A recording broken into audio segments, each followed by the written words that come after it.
Hello, everyone. Specifically, hello, Taurus. This will be a reading for anyone who identifies with Taurus or Taurus placements, or who finds this reading and it just feels right for them. I'm Alsea. This is Alseatarot. I've been doing tarot for about 20 years, and I just created this channel because I miss doing readings for people, and I love the medium that tarot is in terms of the insight that it can bring into the lessons that we need or where we are in life, and how it can work kind of as a beautiful guidance form. So thank you for being here, and let's get into it. All right, so I'm using my oldest deck I have for all of these readings. It is the oldest deck I'm still using. The other ones are unusable. But it's a beautiful deck, well worn and full of potent energy from the amount of stories it's told and people it's met. So yeah, here we go. All right, so this is for Taurus. Taurus. The wind is howling outside. I'm not sure if you can hear it. I apologize if you can.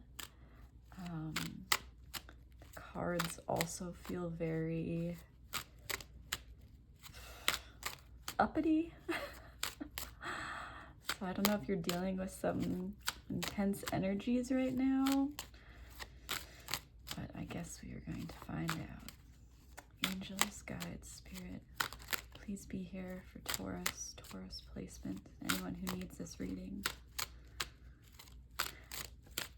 I'm going to be doing a Celtic cross reading, my style, and I'll walk you through kind of each card as we go. Spirit, tell Taurus what, whoa. Ooh, oh, wow.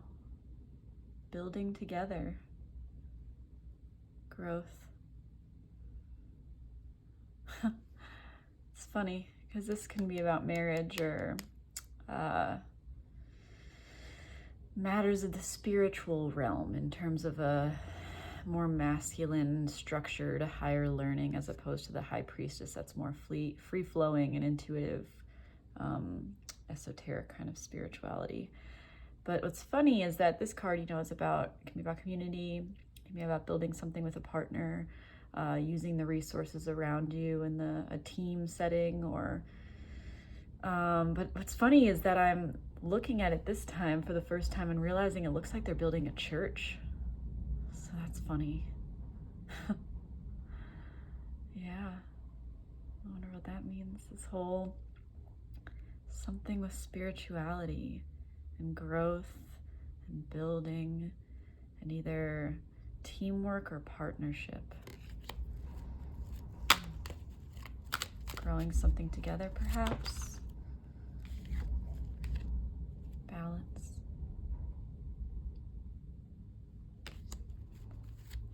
Balance. Generosity. Oh, fell out again. Look at that. Balance, generosity.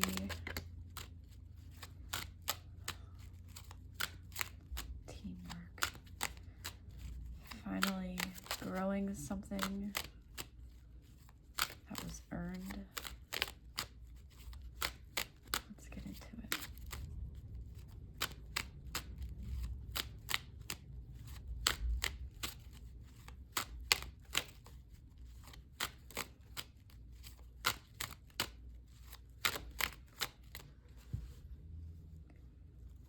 For Taurus. Woof.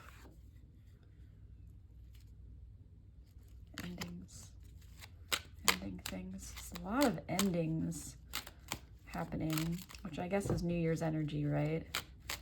Necessary endings. Maybe you're feeling that right now. Necessary endings so things can grow. Oof, very relationship-y. It's the first time the Two of Cups has come out in any of these readings.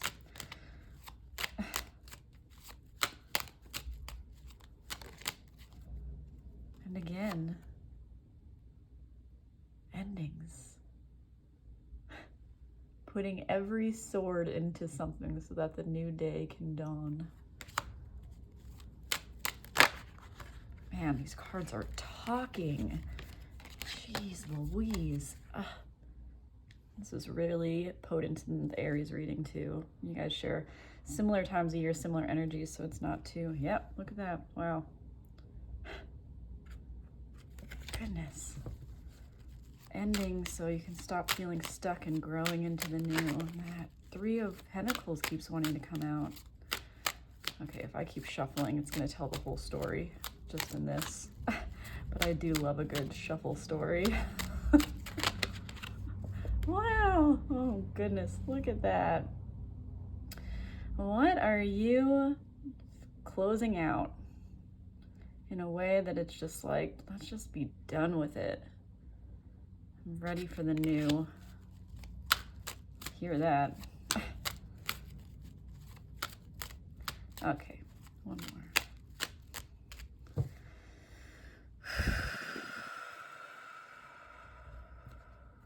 Taurus.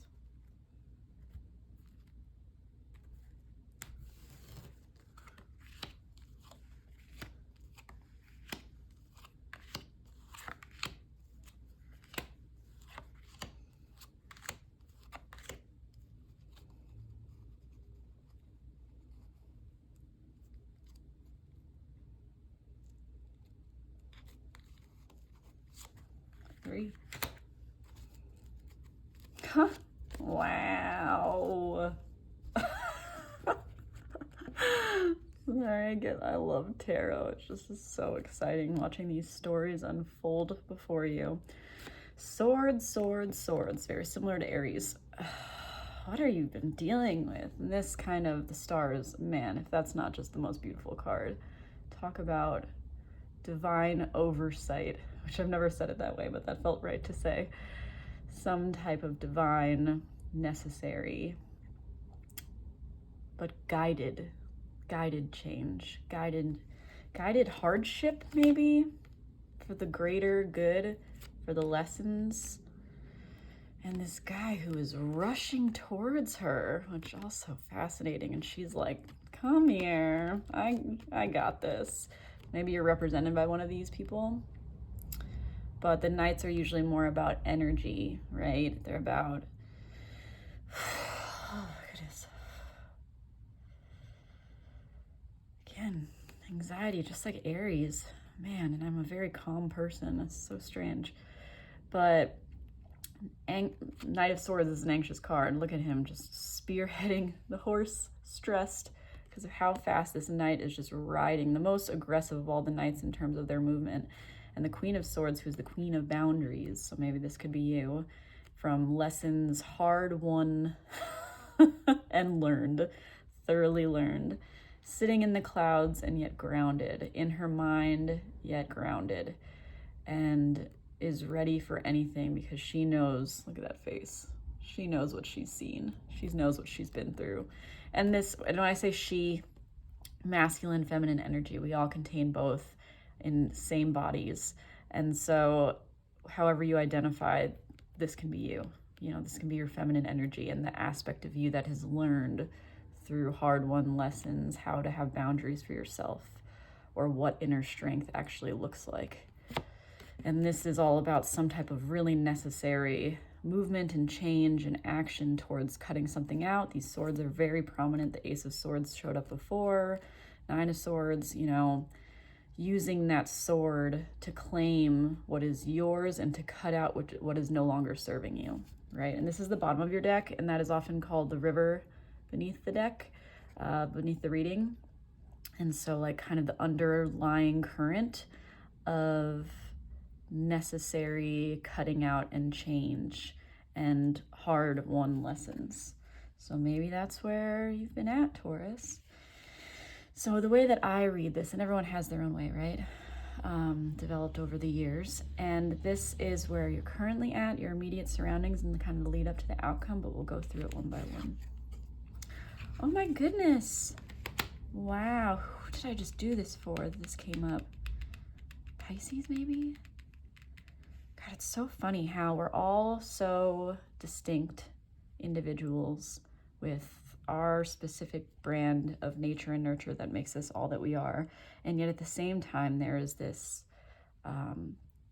this meeting of what we all share and the human experience. And so you do these readings at a certain time of year for a certain group of people, and it just, there's all this crossover in terms of what people are dealing with. And so this came up as someone's current status too, another sign. The Four of Wands, what a beautiful card. It's literal sunshine. Victory and success and an earned stability, because fours are often like the legs of a table, very much about stability. And it's a couple, so again, like the two of, there's might be something with family or a couple. You've been in this place where either you're, you know, feeling stable in the home, feeling some type of like stability in terms of your creativity and what you've earned and how you're showing up in the world, as in, because wands are about creativity and passion, you know, in the minor arcana. And then there's this whole castle behind them that it's almost like we made it, right? The we made it feel. So in some type of achievement in terms of your either creativity or your home life. But what's funny is it's crossing this is the Death card. And people get so nervous about this card. But I am obsessed with the darker cards, or the cards that have more, you know, possibly negative connotations or deeper layers to them because of the strife aspect of them. But the Death card, like you see just this merciless ending that's so beyond necessary so that the new can come, because you see the sun in the distance.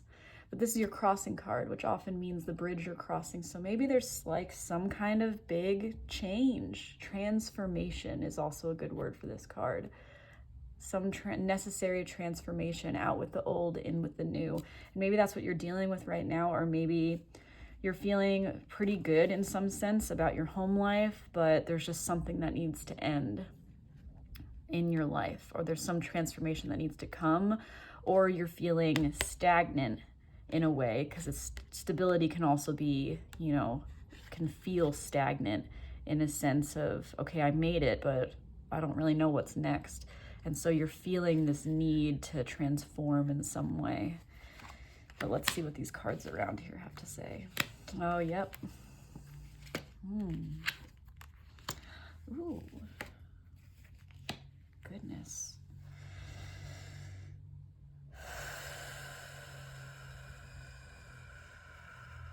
Okay, so the first thing I want to comment on is the placement of major versus minor arcana, because in my learning, minor arcana, which this is the Rider-Waite Tarot, if you're familiar with this, so the minor arcana is kind of the suits, earth, air, fire, water, you know, and swords, cups, wands, pentacles. And this is more like day-to-day, almost more in our control depending on your perception of reality concepts. So like minor arcana is like day-to-day things and stuff that we are inviting in and our actions and whatnot, whereas major arcana, like the Death card, like the wheel, like so many things, the Hierophant, whatnot, those are more fated events, almost like lessons we were always going to get to, and we kind of choose the path of them. So what's funny is your crossing card is the Death card, so there's some type of inevitability around transformation that either you feel or has been happening in your life, despite the fact that you've somehow achieved something or you're feeling stable. But there's you know, another way that this could be read is also like you have a beautiful home, but you're dealing with like, you know, outside forces that are disrupting that. And in terms of this card, I wonder how much, because this is the sword placement here, besides the underlying theme of necessary endings, and this is another necessary ending that's being mirrored there. but this is your immediate past. And as far as this goes into your past, this goes into your future. But you are moving away from something that was hard on you, right? Taking just the basics of what you need in terms of, they just have their clothes, you know, they're shrouded. It can tell it's like someone coming away from, you know, like a hard event in their life. And they're being steered towards calmer waters. You can see the rough waters, and they're heading in this direction. The swords are all around them. 6, which is rebalancing after 5s, which 5 is probably the strifiest number. You know, we just got out of 23, which can be seen as a time of upheaval, and I think it was for a lot of people. But they've learned some kind of lesson in this upheaval and in this change. And so maybe you went through something that was hard on you mentally, that really shook up your life. And in moving forward, you now finally feel stable, or you have a cozy home, or you achieve some kind of stability coming out of that. But there's some kind of necessary change that's either still happening or needs to occur because of this event, right? And I say this stability so assuredly because this is your root of the reading. Some people call this the reason for the reading. In a way, I see this as a cycle, and this is kind of what's been a huge part of your life and is going out, and this is what's coming in. And this foundation of the 9 of Pentacles, 9 is a very self-assured energy. Almost to the 10, nearly there to this sense of completion of the suit. And the Pentacles is about earthly gains. You see how comfortably, it's weird I say that now because actually I'm noticing her face, and she doesn't look, I've never noticed that before. She looks kind of unhappy. Which is funny because this card is about, in a huge way, personal fulfillment in terms of your earthly stability. So very financially, you might be doing financially well for yourself, right? Or you might have achieved something in your jobs, your career, your earthly realm. Or you might be living alone in this house. Like maybe this was a breakup and you've achieved some stability, but you're lonely, right? And so you're living alone. This is just an example of what this could represent, these cards, because I'm reading for a lot of people. But this idea of like, yeah, I've got all this wealth, like she's patting her hand, kind of placing her hand on these 6 pentacles that she's earned. And it's almost this feeling of like more than you need, but she's just standing here alone in this garden and just feels kind of, what next? And that's kind of what this feels like. This is what I'm getting from this reading for sure. I don't know how many people this will resonate with, but this feeling of like, yeah, I ended something and I moved forward and I learned from it, and now I'm more stable, or I figured out how to feel more grounded, but there's just like something that needs to give. That feeling, something needs to give. And what's coming in, you know, this overarching theme is choices, options, you know, and there's a bunch of options here, right? You're looking at in terms of your cups. And so this is like, in my mind, these 2 pentacles and swords and wands, but then all of this incoming energy is emotionally focused. And so this overarching theme is like, which cup should I pick? Which one is actually my happiness?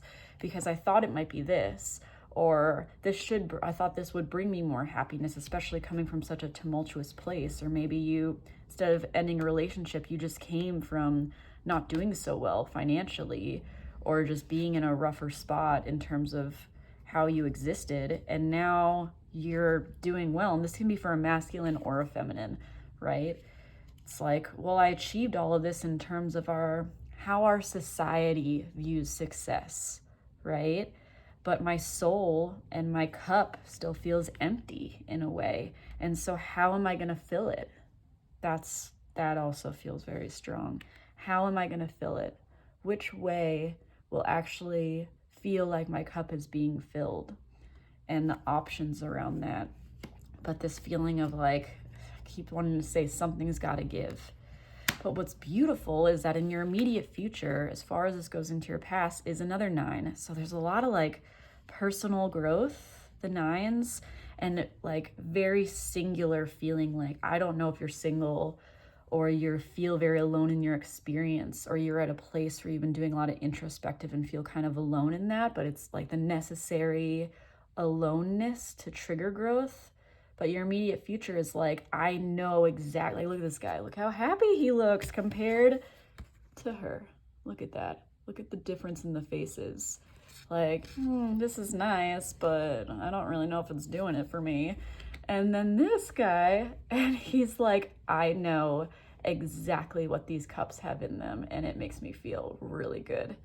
And so it doesn't necessarily have to be a relationship, but you just figuring out how to fill your own cups, or what your cups full even look like. Like, that's definitely the vibe here, is like there's been some kind of stability achieved out of hardship, but there's something coming in where you are reevaluating what is actually going to make you happy. Okay. Oof.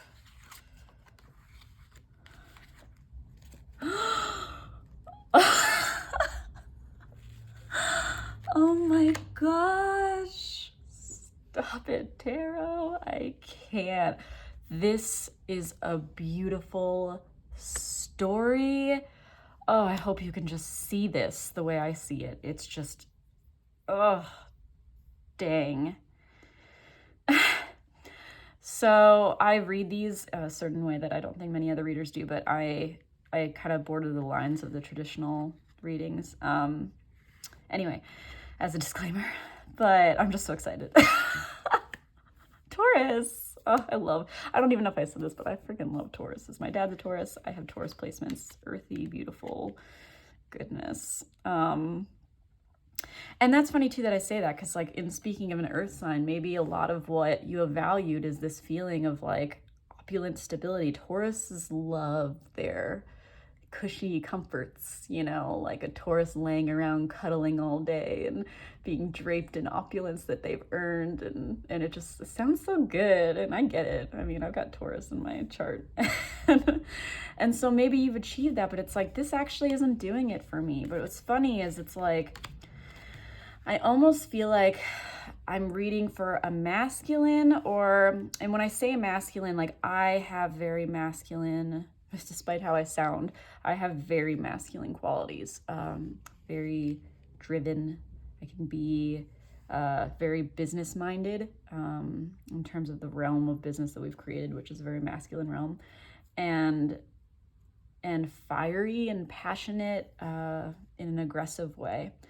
And maybe you have masculine qualities too that you very much acted upon because it has given you some type of earthly success, earthly meaning more like societal success, or it's helped you achieve things in your life that have made you feel like, okay, I'm doing all of the things I'm supposed to do based on what society has told us all is the true way to happiness.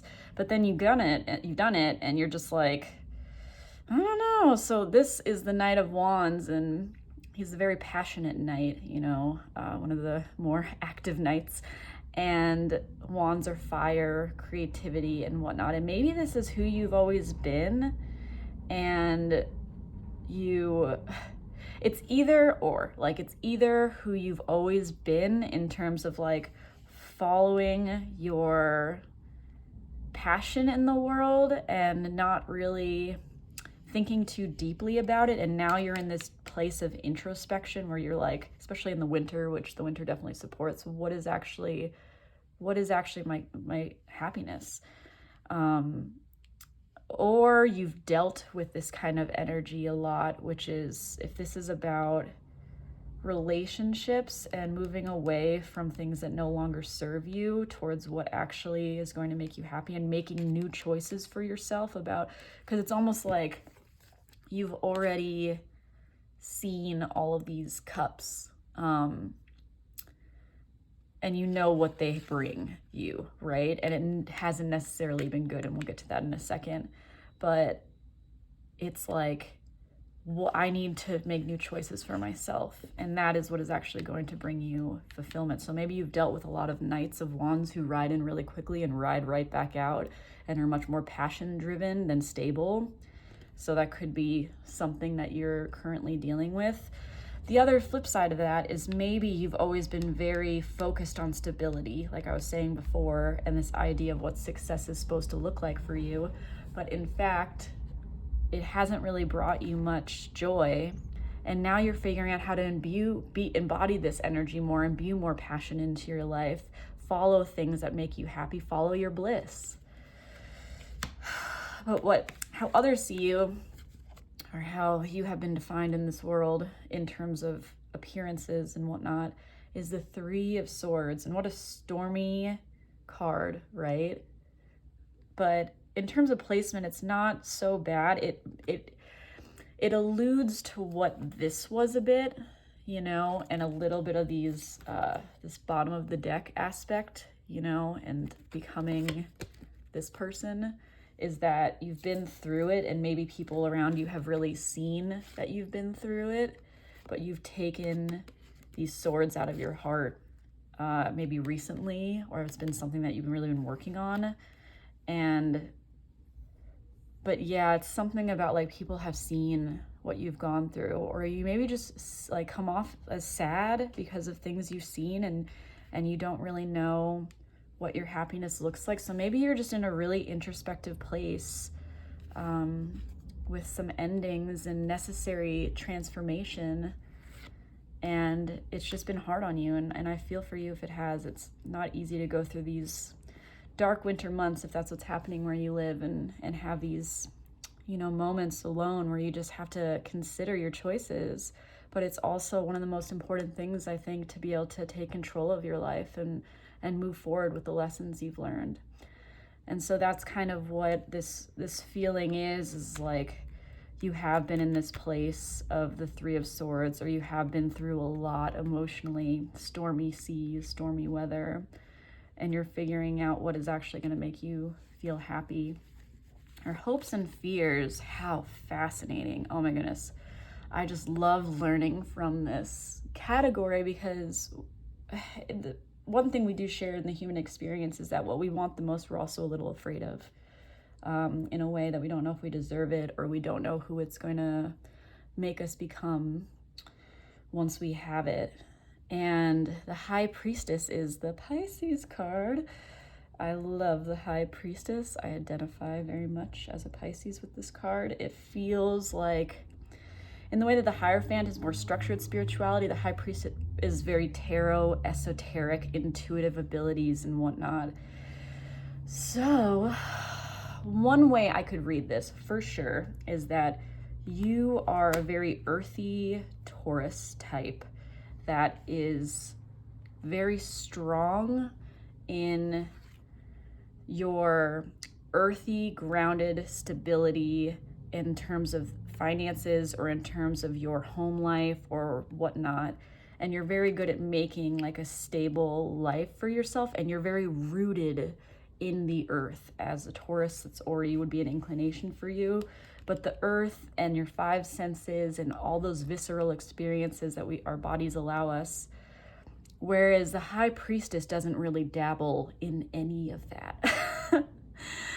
The High Priestess is all about what we cannot perceive with our senses, and this higher knowing rooted in faith and intuition, and it's just such a murky realm. And so as your hopes and fears, either you want to start expanding your concept of reality away from what it is you've always known because it hasn't served you, or it's made it really hard on you, or you've just had some really radical acceptance around the fact that like our understanding of the world is very limited, and you've had these hard times, and you're looking for some type of higher purpose or knowledge or something to tether to that makes it make more sense. And you're figuring out, like, your emotions are very valid. You're figuring out what it is your joy actually looks like, and you're not tethering, or you're not attaching yourself so acutely to this obsession with what is, or this obsession with what society tells us what is. And so you're just kind of like, I want to be more of this kind of person. And maybe that's why you're pursuing and watching tarot videos to begin with. I want to be this person that's more diving into this realm that I can't perceive, and maybe my happiness is there, or maybe there's more to life than I have allowed myself to believe, right? The other thing is this could be a person that I really do believe that, I don't think the High Priestess is often shown as a person, but you could be, if this is a masculine thing, there could be and masculine in any body, masculine energy person, you could be very attracted to someone who has more of this like flowy, witchy vibe. But I honestly feel like it's more this wanting to dabble in the things that aren't as solid as the earthly domain, right? Or get more in touch with your spirituality, because a lot of times people find their spirituality after going through extreme hardship. I've seen that pattern a lot in my life. And that's a beautiful thing, because being able to have a malleable mind about what is and what may be is so healthy, and I think allows for so much more magic in our days. But, oh my goodness, I'm just dying to get to this outcome, because this is the first 3-card outcome I've drawn for all these. And look at this with the placement, and you got the 2 of Cups earlier. I can't with this reading, but it's just surrounded by victory and strength, and then love. Oh, divine partnership. Look at that. Whatever that looks like for you. Like, this doesn't just have to be like romantic love. There's so many forms of love and partnership and camaraderie, but there's something about like humans coming together in whatever sense to make life easier, meeting of minds, meeting of souls, understanding that you're not alone, and maybe you've been really alone. And maybe that's made you a really powerful, strong, confident person, and very introspective on the lessons you've learned, and it's made those lessons really stick. But because of that, and maybe because you're starting to follow your passions more, or allow more passion into your life over earthly gains, there's just this beautiful, beautiful situation coming into your life. Oh my goodness. Strength is about knowing oneself so thoroughly that you love all parts, shadow and light, and it just creates this endless self-love and ability to handle anything that comes your way. When you see all parts of yourself and you are kind to them and you love them, and a lot of the times the only way that we see who we truly are is because of what we go through, and we see how we handle it, how we react, and how we grow. And you've just reached this place of like personal strength that's amazing. And then the victory card, like get out of town. You're going from 4 to a 6, and that's just so much stability. Like the stability is not going to leave your life. And maybe that was some kind of fear, is that if you didn't focus so heavily on whatever it is you focused on, that you would lose yourself a little bit in this like woo-woo place, and you wouldn't be as successful or as good of a person. But that's what this is letting you know, is like you have stability plus, like everything you already had plus. Laurel, like people celebrating you. Maybe there's just going to be a lot of community around you that's celebrating you too. I'm seeing that because of whatever it is you went through and how you personally handled it, and all of the growth that you incurred because of it. And yeah, just this beautiful situationship of whatever it is, of like, the meeting of hearts or the meeting of minds, or a partnership that is going to be highly successful and just make you even more of a badass. I don't know, but man, what a beautiful reading. Just look at all this like, bright, beautiful, oh my goodness. The Laurel, see, maybe this is you. The success.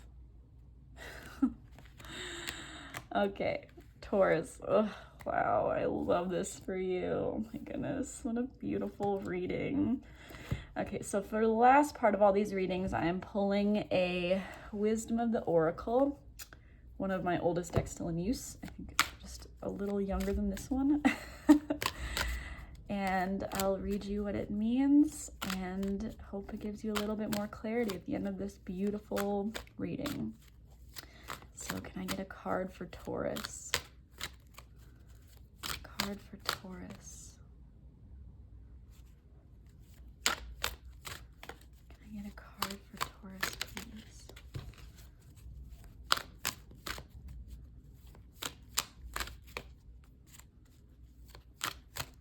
This is funny. These cards are... I'm hearing like this is what you need to know.